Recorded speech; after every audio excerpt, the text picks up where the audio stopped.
galing na galing ako sa sarili ko nung nagtatakas pa ako ng food. Kasi 'di ba 'pag training, nasa baba kami, sa Camp Star Hunt kami. May hagdan do'n na wood. Yung paakyat na hagdan, wood lang siya, tas may gap siya sa every like may butas siya, gano'n. Kasi wood lang eh. So, every step, may gap siya, may butas. Yung nasa ilalim nun, mga luggages namin na hindi nagagamit, like, syempre, nakatira kami dun. So, yung luggages, nasa baba, sa ilalim ng hagdan. So, ginagawa, pag nagtatakas ako ng food, may training, ganyan.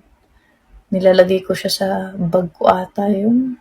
Or every time, basta every time na nagtatakas ng food, nagdadala ako ng bag. Tapos, naalala ko, sinushoot ko siya dun sa gap ng hagdanan. Tapos masasalo yun ng mga luggages. Dun ko muna siya ilalagay kasi pag umakyat ako makikita yun.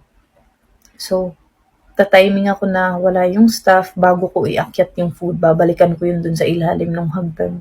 Para akong spy. Sinushoot ko dun sa ilalim. Bago ko kunin. Ganon. Galing, di ba? Smooth yun, hindi yun makikita. Gaganon ko lang. Itcha ko lang ganun.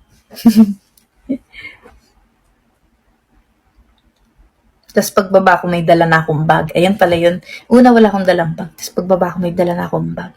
Papasok ko na yun sa bag ko. Tapos iakyat ko na.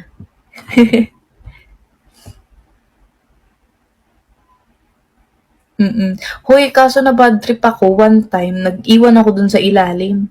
Be, kinain ng daga. Marami kasing daga dun, lalo na nasa main road. Maraming daga dun sa camp. As in. Wala, kinain ng daga. Na bad trip ako. Gutom na ako eh. Wala, pagbalik ko, ubos na siya. Kainis. Inagawan pa ako.